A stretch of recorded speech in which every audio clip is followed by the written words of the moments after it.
Well, thank you, Susan, for co-sponsoring this, and CalRBS, and Jennifer and Shutri for all the help in setting this up, and also for asking me to write the article for the book club's newsletter, and to Grendel Lofquist, who urged me to do a walking tour, which is really why I'm here, to come up to San Francisco. Any excuse to come to San Francisco, I take. So what I want to do, I've done I don't know how many talks on Dwiggins in the last 15 years, and I've usually avoided two things that he's famous for, his typefaces and his book designs, and focus on everything else. And as Rob knows, there's a lot of other things to talk about. But I realized that one of the reasons that I wanted to talk about his book designs here is because this is the Book Club of California, and that I was going to do something which might disappoint a number of you. I'm not going to talk about his bindings or his jackets. I realize in thinking about Dwiggins that people have always listed him as one of the important American book designers. I think a recent website claims he is the most famous of all American book designers, which I suspect Bruce Rogers' acolytes would disagree with, as well as a number of other people. But I realize one of the problems is everybody always shows the bindings. Nobody ever shows interiors with one or two exceptions, and even rarely the jackets. So I thought this was a chance to look inside the books. And I'm hoping most people here are passionate book collectors or book designers and won't mind this inside baseball sort of talk. We did have a presentation going on during the conversation which showed bindings and jackets, and it will come back up after the talk if you want to get some color. We're going to see almost no color, and Dwiggins is famous for his color. So this is all about the inside, and the more I began looking at his books, I went back to them earlier this year and began going through Columbia's stacks and realizing that, Dwiggins is a trade book designer. He's very different from all the other people he's lumped with, except earlier in his career. The stuff that he's often most well known for, which we don't have here, are books for Limited Editions Club or other fine printing for people like Crosby Gage, Lakeside Press. I mean, amazing books. But most of his career was spent working for Knopf from 1926 to 1956. So even that isn't entirely accurate as a way of description. I'm not going to give you an entire story of the relationship. It's quite a complicated one. It was symbiotic. Knopf promoted Dwiggins, and Dwiggins' work promoted Knopf. I mean, the two go together. Dwiggins was not a big promoter, but because he had people who did it for him, like Knopf. And although the first book they did, which is on the table here, My Mortal in 1926, which was both limited edition and trade edition, after that, Dwiggins only did a couple things for a few years.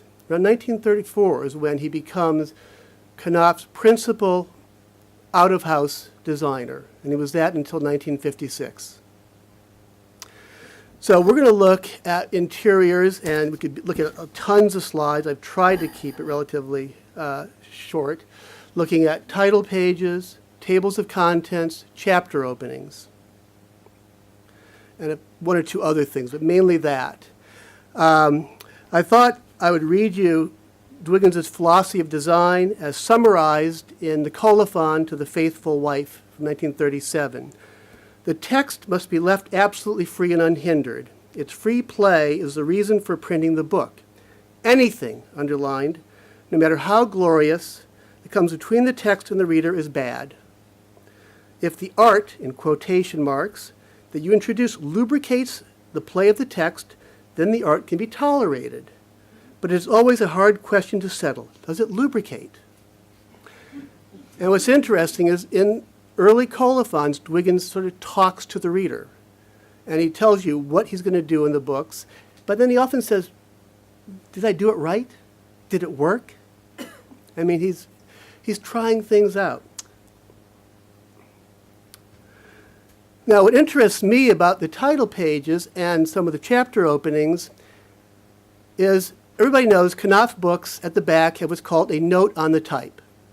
Now, it's actually, the title has been changed over the years. It could just say type. It could say a note on the printing, a printer's note. But there's always been this colophon that tells you the typeface the book is set in. Well, it's not totally true. That's the typeface the text is set in. But if you look at a title page, at a chapter opening, at a running head, at a folio, you will see lots of other types. And Dwiggins mixes types freely. All those rules online about never mix, two or more types, or don't mix types that are similar, he breaks them all, and usually successfully. The dark command is interesting because you notice it does not have a BORZÓI dog. The BORZÓI dog, Knopf people call it a colophon. It's not. It's a trademark, a press mark, whatever. It's not a colophon. So keep your eye on the dog during the talks. I'll try to occasionally point out some interesting ones. Dwiggins designed, I've forgotten how many, 18. He designed lots of them. There's a lot of them that aren't listed that he designed as far as I can tell. Knopf always changed the dog. So you've got a book about John Brown and the massacres in Kansas. And so Dwiggins tries to do elusive typography. This is something that Bruce Rogers was famous for and also embarrassed to be famous for. That is, when you design a book, you're trying to suggest the period at which it took place. No one ever describes Dwiggins as an elusive designer until you look at his work. It's everywhere. And he talks about it. I want this like 1850 or whatever.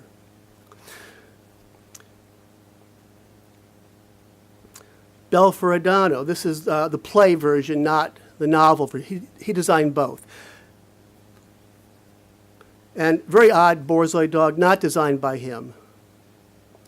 So in the last one, I'm not sure what the typeface is. It's a condensed, modern style from the mid-19th century. This is Caslon. He had certain typefaces that were his favorite. They used over and over again on title pages. Lots of Caslon. Probably 471 is my guess, not 540.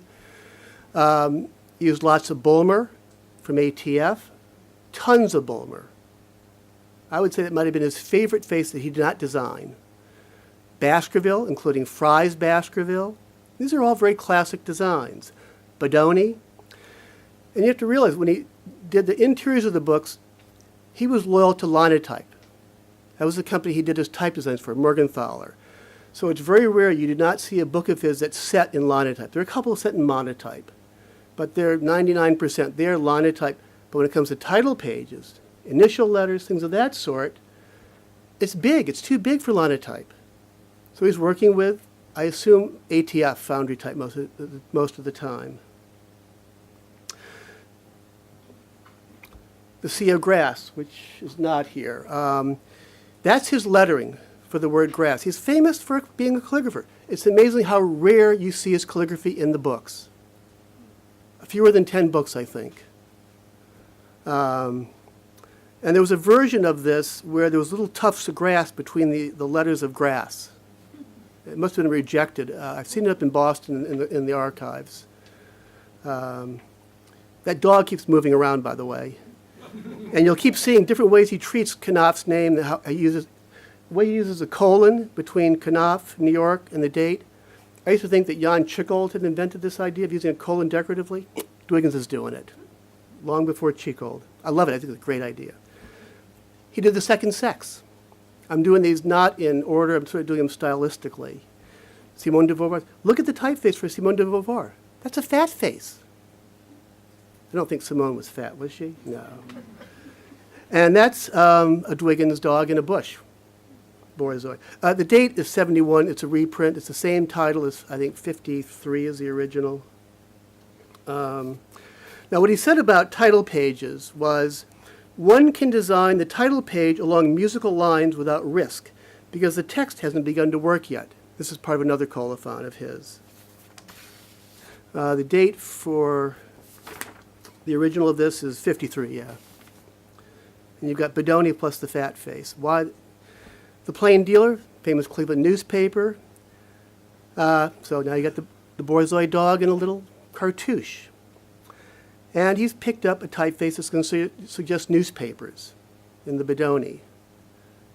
and the Aldous leaf up there. This is a book I thought might be in the collection here, the Shirley Letters. It was part of a series of Californiana that Knopf did in the late 40s, early 50s, and Dwiggins designed, I think, almost every one of the books.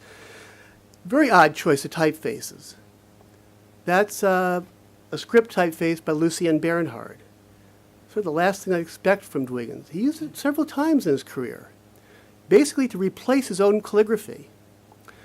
I think there just weren't that many scripts back then that he felt comfortable with, and this one was okay. It always looks out of place. This is supposed to be an elusive title page, but a 1920s typeface certainly does not. But he wants something that suggested handwriting of a journal, of letters. And he decorated the BORZÓI dog down there, little ornaments.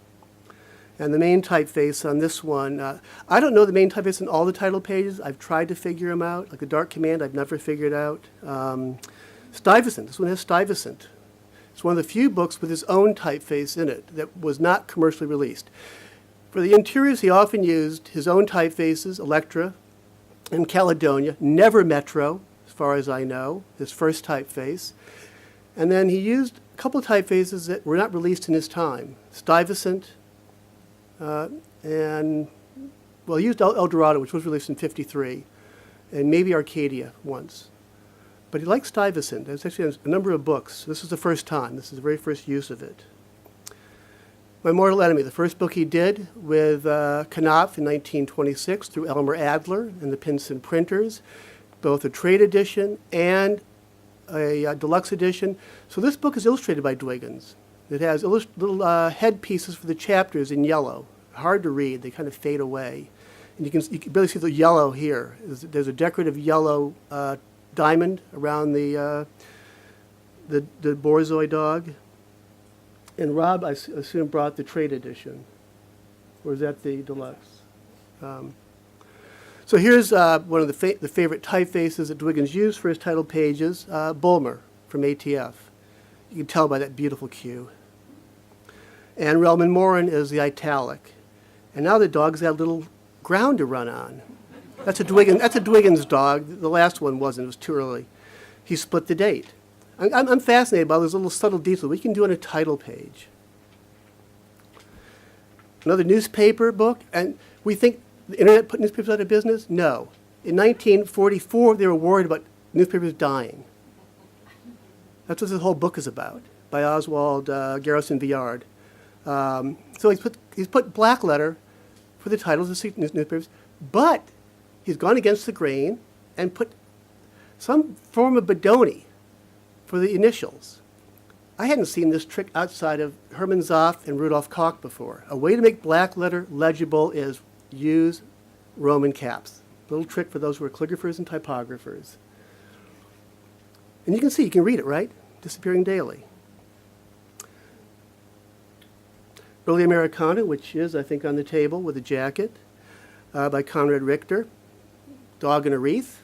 I don't know why, but looks nice. And another sort of 19th century style typeface for early Americana. Color. Rarity. And we're seeing Gil Sans. Gil Sans, Escape of Socrates, with the short R, I think.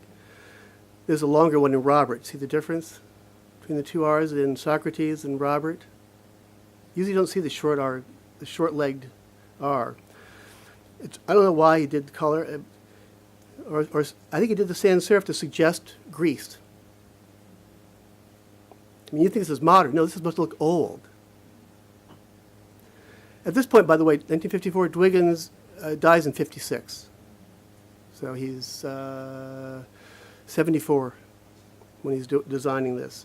And at this point, Knopf has been using what Dwiggins called the Bauhaus boys as designers. They weren't Bauhaus boys. Well, one of them was. Herbert Bayer and Paul Rand and Alvin Lustig. Mainly through his wife, Blanche, who wanted more modernists to design things. Knopf himself wasn't that keen on these guys. He just used them because he felt he had to keep up. He preferred still using Dwiggins. One of the more gaudy, probably the gaudiest of all title pages for this big celebratory book that they put out. It's amazing to see it. It's like 800 pages. I mean, Dwiggins packed a lot. It's a fat book. It's like a celebration was it 20 years or so of Knopf's business, and this is the most ornate of all the BORZÓI dogs. That actual border around the dog, Dwiggins had used that in the late 1920s when he was trying to plan out a set of stories that he was writing called the Atalynthia stories, and there was a rabbit in the middle back then, but he just reused it. And you're seeing some decorative typefaces that he had designed in the words BORZÓI and reader. He designed some typefaces called Plimpton initials. They were done for the press that he worked with, the Plimpton Press in Norwood, Massachusetts, south of Boston. And I've never figured out exactly when they were done. I'm sort of dating them based on their use in books. There were four of these initials, 4 styles, each different point size, but each different design. And 3 of them must have been designed around 34 to 36. That's when they start showing up. The other one's a black letter, and I suspect it goes back to the teens. But Dwiggins, despite the connection with Knopf, was actually not hired by Knopf for a lot of books. He was hired by Plimpton. They had a 3-way arrangement in which Knopf would commission books from Dwiggins, but the books would be printed by Plimpton. And the payment some payment came from Plimpton, some came from Knopf. And so these initials Dwiggins had designed only for the use of Plimpton, so he could then use them in his books with Knopf. And apparently Plimpton was not Knopf's favorite printer. He thought they were crappy compared to some of the other printers he used, but was willing to use them in order to have Dwiggins be his designer. And I suspect that Plimpton did an extra good job because of working with Dwiggins, and it wasn't just an ordinary Knopf job, because I never heard Dwiggins really complaining about, it was trade books. Star of Empire, so you're seeing Caslon, you're seeing mixed with, below it, Bulmer, and then William B. Wilcox, I believe is that Bedoni. I mean, he's mixing all sorts of things up. Lincoln and the War Governors, they're the dog in another landscape. There were certain Knopf authors that Dwiggins became the standard designer for. Now, in some cases, I think it was just Knopf, always wanting to design Willa Cather books, or Robert Nathan books, or Conrad Richter. But with Mencken wanted Dwiggins as his designer. And Mencken often wrote notes to Dwiggins saying, "Oh, great job, you really understand it, you know how to design books." Because Mencken knew type and knew printing. He'd worked on a newspaper. And so Mencken really wanted to make sure he always got Dwiggins designing his books. Wall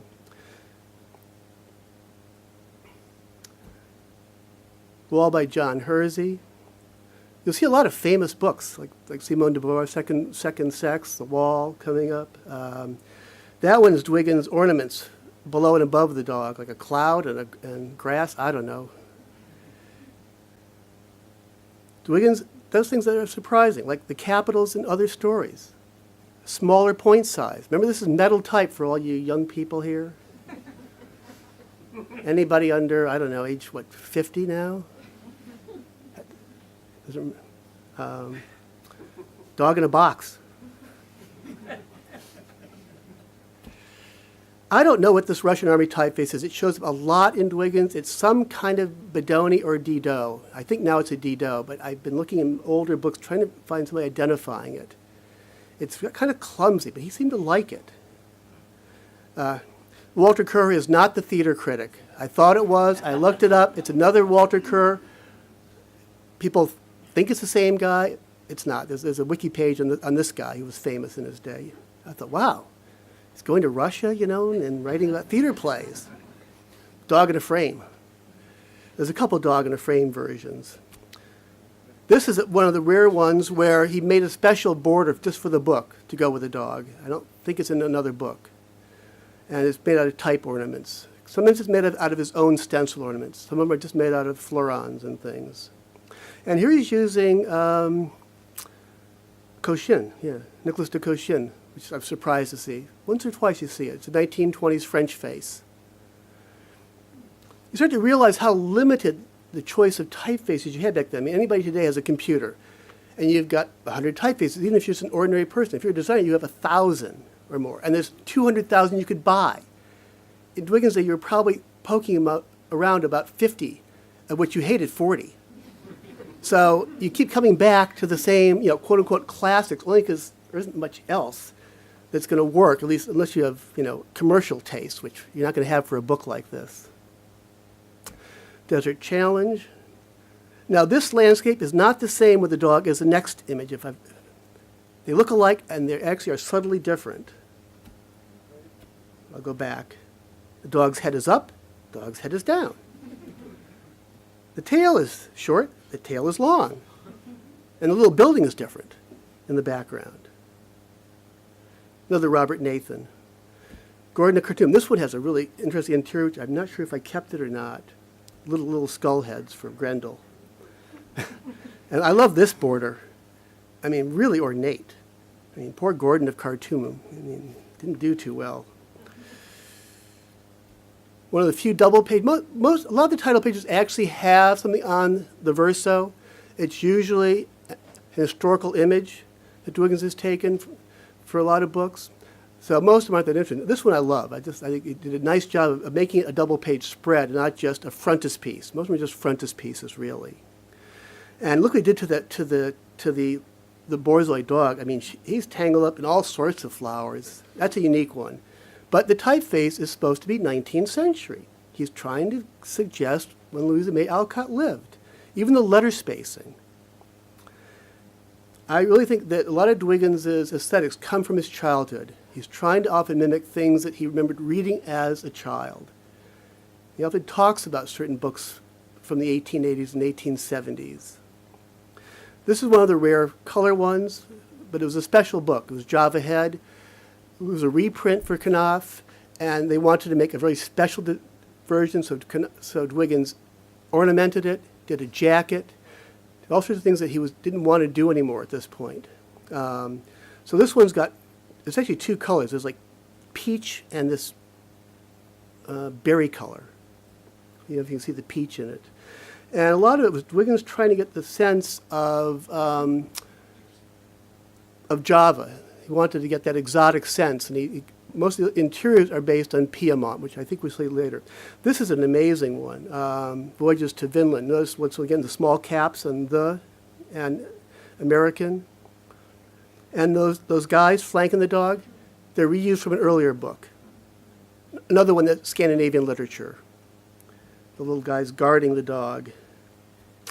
This is on a series of books, the California ones. I'm not sure where he's got the idea for this woman with a parasol on a wheel and a Viking boat. I'm sure it's coming from something historically. I have not figured it out yet. Possibly some history of California. It's not in the editions I've seen online by Hosea Royce. But look at that,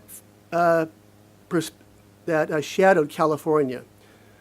Letters like that show up again, and they're also in Knopf trade ads. It's a favorite letter for Knopf trade ads, and I haven't figured out what face that is. Here's the Bernhard script again, collected poems, and a really cool, there's no dog here. There's a little poet inside a gazebo with Dwiggins' stencil ornaments around him. This is just florons to create this. And I don't know why he leaves the dog off sometimes. Obviously, Knopf didn't mind. But sometimes I guess he thought it just ruined the design. It was okay with Knopf to not have the dog there. That's your logo, your mark. A very early one with lettering by Dwiggins. This is 1929. And that's a stencil border of his, not an ornamented border. And there's those guys. This is the original version of those little Viking guys and the dog. And they get reused in other books, and then so does the border, which is, I think, a Grand Jean set of arabesques, from probably monotype, actually, back then.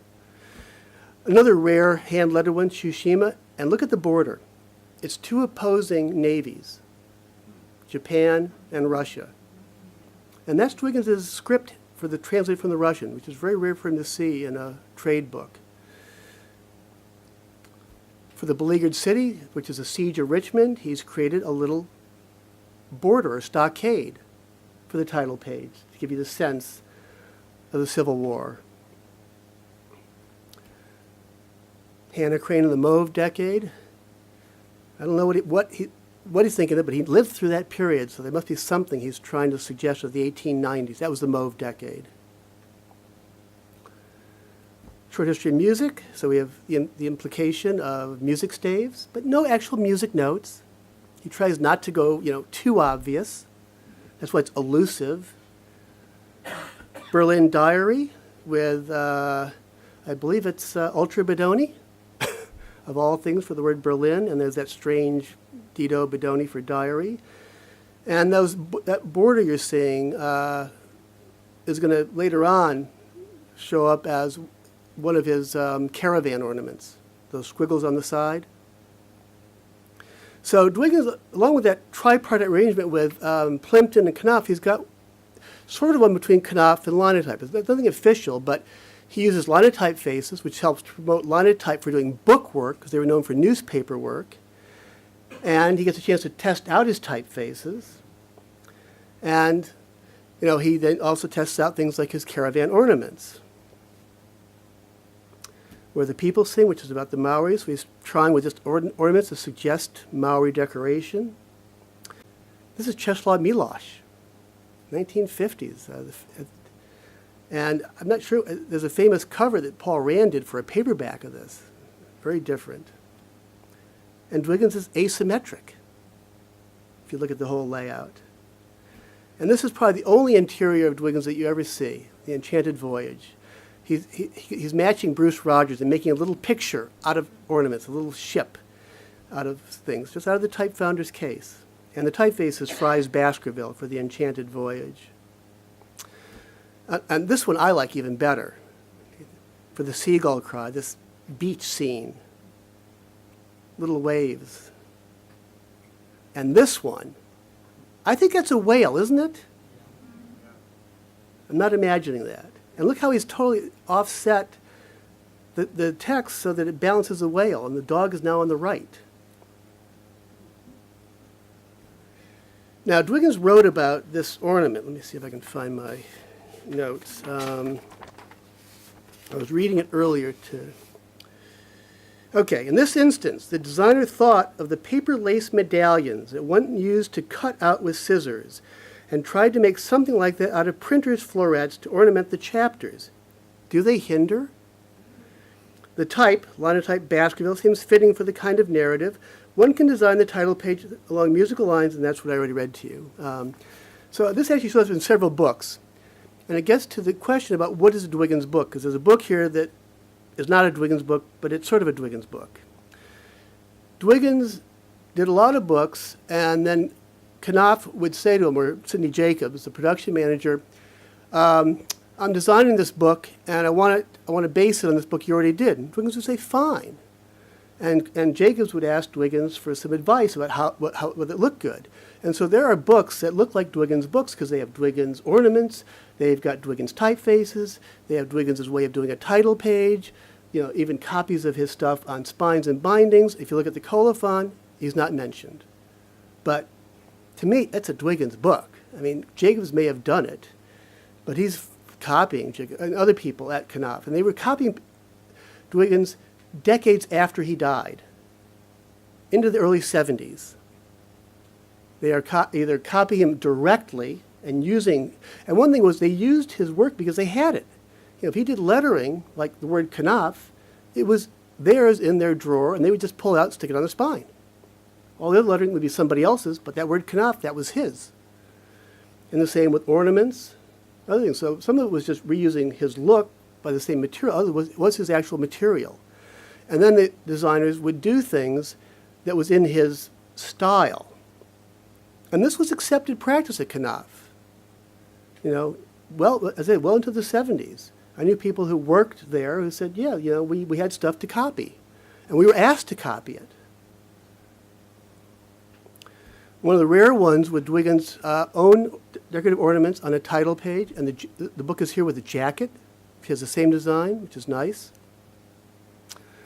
This is also here with the title page. This is a very early one. And Dwiggins doesn't do this stuff later. I think it's because when he starts out at Knopf in 34, this was I see as the real beginning, because he does about, 10 books that year instead of like one. He starts doing as many as like 18 in a year. And you can't start doing all this custom stuff as you would be doing for fine printing, doing special lettering, special ornaments. You'd rather just use stuff off the rack. Unless it's a book like Java Head, which was, Knopf wanted it to be special. This is the strangest title page. In Gill Sands again, and the interior is pretty amazing. That's a Dwiggins illustration, and that's a Paul Rand BORZÓI dog. Pretty cool. I mean, Dwiggins was willing to use a Paul Rand BORZÓI dog despite his view of Rand as a Bauhaus boy. I think it's great. And there's good old Bulmer. Dwiggins illustration, signed, and his calligraphy.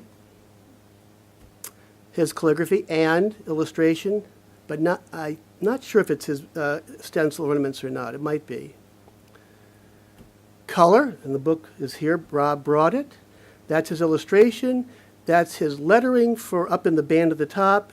Otherwise, you've got Bulmer. Serenade, which has a fabulous jacket, but this is the title page. And that's all made up of Dwiggins stencil ornaments. And then we've got some nice Ultra Bidoni at the top.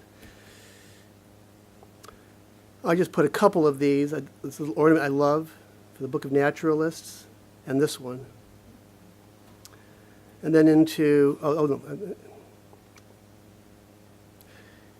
This is for a book of, it's a poet, Emily, I forgot her name, famous poet in her day, and they did a book of her prose. Eleanor Wiley, I think it is, and this is the half title. This is very odd. This is a book by Carl van Vechten, and it's a book with like a story within a story. So Dwiggins redesigned interior parts to suggest that split in the narrative.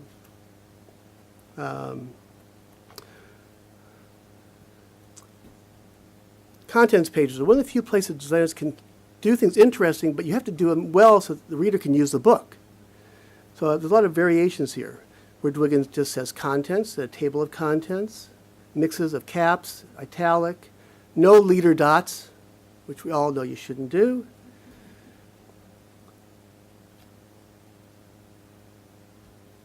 Now, one reason why some of them vary is just the content is different. Some are novels, there's not much to do. Some are very complicated. And one of the things that I've gotten to respect Dwiggins for is, unlike Bruce Rogers or Grabhorns or some of the other people in his day who were famous, even Updike, Dwiggins did everything. There are science books on physics and optics. There are books on history. There are autobiographies. There are biographies. There's fiction. There's plays. There's poems. So that you have to design differently. The content's different.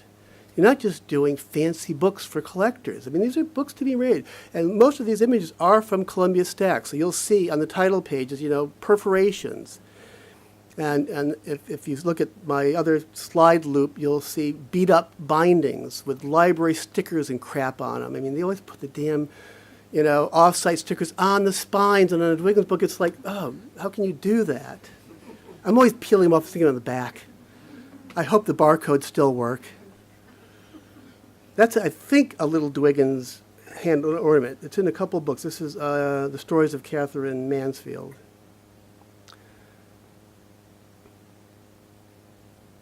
This is a history book, the one on Lincoln and his generals. This is that Vinland voyage book. This is one of the newspaper books. So the black letter comes back. This is a strange book. This is by another Mencken, not H.L. Mencken, like his brother or somebody. It's a book of sort of travel stories. So there's dates. Notice the very odd thing to put in contents. Book of musical letters. So you've got dates of the composers and footnotes on a contents page. There's footnotes. And he puts folio numbers there, which we're often told we're not supposed to do. He does lots of things we're told we're not supposed to do. And the fact that he doesn't do them all the time means he's doing them because for some reason it's either necessary or it works visually. He's not following rules. He's following what It seems to work. A book about animal tales with illustrations that are not his, from different countries around the world. But I love the letter-spaced small caps and chapter. This one must have driven him nuts. I mean, look how much text there is. I'm only showing you something that's the first page of like up to 4 or 5 pages in contents in some of these books. Because I don't want to show you 5 pages. You get the idea. Set of collected stories. This is for the Book of Books, and a very complicated title contents page. Book of Books was an attempt by Knopf to do the Bible for young people, to make an abridged King James version that would be more palatable to teenagers and whatever. And Dwiggins was very excited about the idea. He said, yeah, they need a lot of this nowadays. This is right in the middle of the war, 1944, I think. But a really complicated contents. Double page, title page, the way you use the braces. And it's legible and airy for a very dense book, because it's putting all the Bible in one volume. Chapter names. Now, with novels, you don't have to necessarily put chapter 1 or chapter 2. It depends on the author. So just a simple cap in for a book that is based on a diary, a novel. That little space between May 14. And look at the way he does folios. Folios are the page numbers, sometimes with little brackets spaced out, little ornaments, something just to keep it from being just a page number. Or it's at the top. Now this is his own typeface, Stuyvesant, though he's mixed it. And this is Wallace Stevens, believe it or not. And I forget, it was a Bodoni I. I like this one. The little ornaments above the O are his own ornaments. Everybody knows his ornaments called the caravan ornaments. He did something earlier called abstract florets, which, while they were being produced, were called strikers. And so I keep thinking of them as being called strikers. But they were intended to go with Electra, his second typeface. So they're very Art Deco-y. And here's a couple of them. And he centered that O on the spread. This is the book about the Maoris. So that same border pattern that was on the title page is back as a little running headpiece. And he's done a more traditional entry into the text without this cap, small cap, upper lowercase, and then into a smaller size. Sometimes he's traditional, sometimes he's not. If you have chapter 1, you could do a 1. You could spell out 1. You could write chapter 1. You could. This is from a book that Mencken did based on, I think, one of his ancestors. It was called The Charlatanry of the Learned. I think I should read it. The title is good. This chapter title is fabulous. It probably isn't as good as it sounds. This is an early book of his before he became sort of Knopf's star designer. This is 1928. He did a 10-volume series of books on American secretaries. It took years, but the first couple of volumes came out in the late 20s. And I believe the initial letters are all Dwiggins's and throughout the volumes. They're not type. He did that black letter initial, which comes from one of his Plimpton ones. And I think this is probably where they first developed in this book. And here's where I have one of his colophons. A page of old-style type, Linotype Jansen, furnished with a running title of modern face, quite irregular. For what reason? To be perverse and shock the typographically pure? No. The purpose is to cut the running head quite away from the text, to put the two parts of the page in two different regions of historic time, almost as though you had the old chronicle complete in a compact type sympathetic to the narrative and added the running title notations in script for your own convenience, to keep the story moving at its own pace, in its own atmosphere, without interference from merely indexing details. Running heads is a way to find your place, that is. Whether or not the project is a success, the reader will have to say. He will see that the flourished black letter initials aim to contribute a faint tinge of old time. I mean, I think you're thinking, did the readers of these books actually read this and know what the hell he's talking about? They're just like, running head is just some numbers. What the hell is a running head? But this is actually where you learn a lot of Dwiggins' views on book design is in the early colophons, and then in some unpublished scraps in Boston. He never published anything about his views. He wanted to. That's one of his Plimpton initials, the V, one of the more decorative ones. I like the little mustache used. But I have to read some of these books to figure out why he's doing some of this. I mean, there's a reason. He's introducing people. Another designer's note. The intervals of blank paper, this is a Willa Cather book, the intervals of blank paper between the lines of type are called leading by the typographer, a term derived from the strips of lead sometimes dropped in between type lines to make an open page. The type of this book is more widely leaded than is the usual practice. The idea is to give a kind of holographic, handwritten quality to the pages and to increase the ease of reading. The body matter and the page numbers are set in electric, which is a Dwiggins typeface, a new line of typeface, and it was new at this year. The running head words are in line type Jansen, another line of typeface. The ornament part of the design is the proportioning of blank spaces in the margins to make a good pattern with the type rectangle, the two pages looked at together, and also the panels with a second kind of color, in quotation marks, different from the body matter provided by the rules and words of the running heads. So he's actually educating readers on book design and typography, explaining leading, color. I mean, you can get an education here. It's all because he's got those two strips of lines which show up elsewhere in the book. Rudolph Koch's Eve typeface for the letter E popping up. A little, what do they call it? The little quotation at the front, epigraph. A mix of Bulmer, of Bodoni Open, and I forget what else is mixed in here. Oh, there's 19th century face in there. Sometimes he just starts the text off pretty straightforward. There's always too much going on in the author's title and subtitle. Same with this one. There's those paper medallions, those paper lace things again. I've already read you that designer's note. See that always a note of the type? This is a designer's note. And here's some of his caravan ornaments, that little zigzag at the top, and a different ornament of his down below for another Scandinavian book. He used them for, it was a Maori book before, I think, and also for a newspaper book. More of his caravan ornaments flanking the title. Some of those strikers all assembled together, those abstract ones, for this book on South Africa from the 1950s. And remember that book with the sort of seashore? Here's what the interior looks like. No whale out there, but some seagulls. And you can tell it's a library book, underlining. You know, at first I wanted to get pristine pages, and I thought, no, you want to see Dwiggins as the guy who designed for books to be used, to be read, not to be collected by BCC or the Grolier Club or the Zamorano Club, sorry. You ought to collect them. They're cheap. And I love this face. I had to go look up who this guy was, Daniel Hume. He was a psychic who was a big deal. He was American, I think it was the American or Scottish. He was a big deal in the mid-19th century. Went all over the place to kings and queens.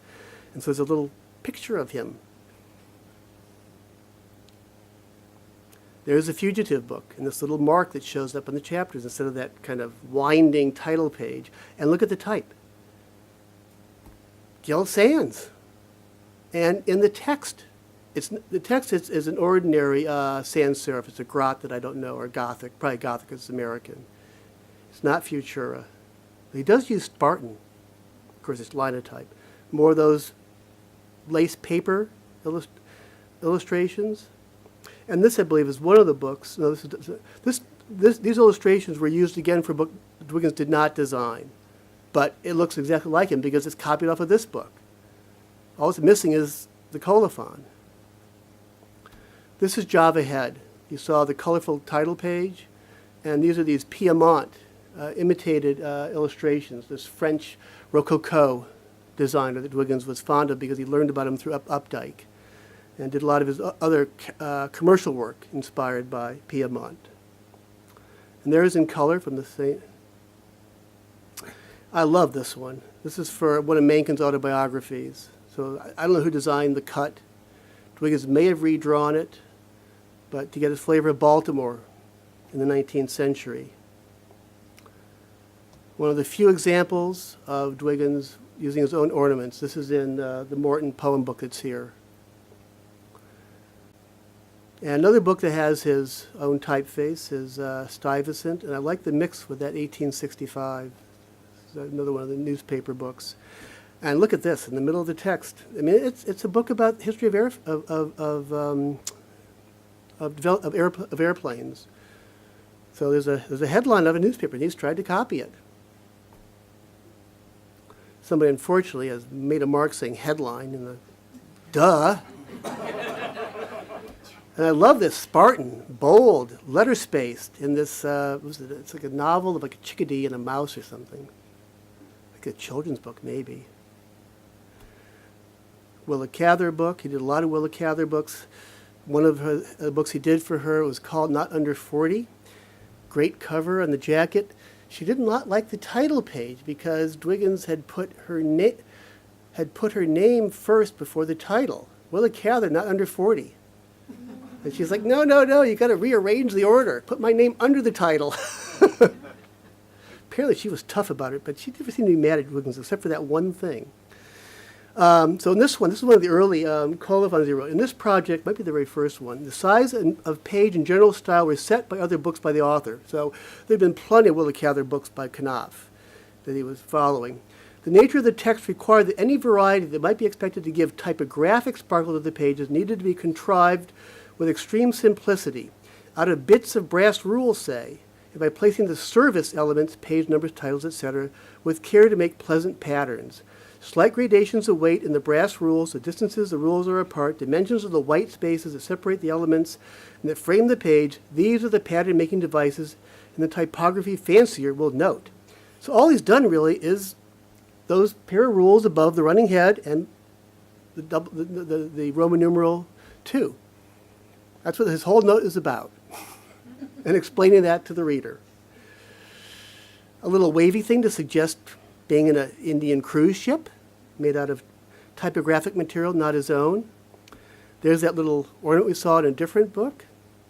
On the contents page, this is between where the book, a lot of his books, because they're trade books, are packed. I mean, they're up to like 800 pages, even when they're not, there's no wasted space. If you, at the end of a chapter or a poem, on to the next one. So like a little device like this is essential to keep it from being boring. This is I was going to show you a lot of examples of him using illustrations of other people just to show how it worked, but way too much time. So I put in this one from one of the California books because I just think it's a beautiful image. They're all wood engravings from the 19th century. I don't know where he got them from, probably from the author. And they're stuck in traditionally, just block of text, nothing fancy. Except when you got a book that's his own, like the Book of Books, so that's his illustration.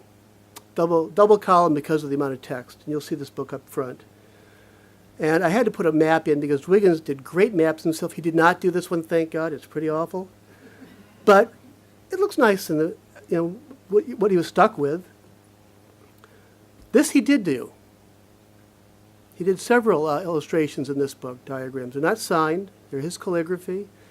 And I had to show you at least a real map by him. That's a map by Dwiggins. I think we're near the end, yes. So I put only one colophon into the text of the ones I read to you, because I had written the article earlier. But this one I put in because if you look at it, it's got a little mark at the end. So as I said, Dwiggins didn't mind Knopf ripping him off. I mean, but at one point, it began to bug him that people thought he had designed those books, even though he hadn't. And his name was not listed. So he and Knopf worked out a deal where a book that he designed would have a special mark. And this is a little mark he's done with the ornament and his initials. It was cast by Linotype, so you could just stick it right into the type page. And so if you see that, it's a book he definitely did from scratch. If you see what looks like a Dwiggins book, it could be a book he did. Could be one using material of his, authorized by him. But this is, the high end of authentic Dwiggins books. And I think that's the end. Thank you.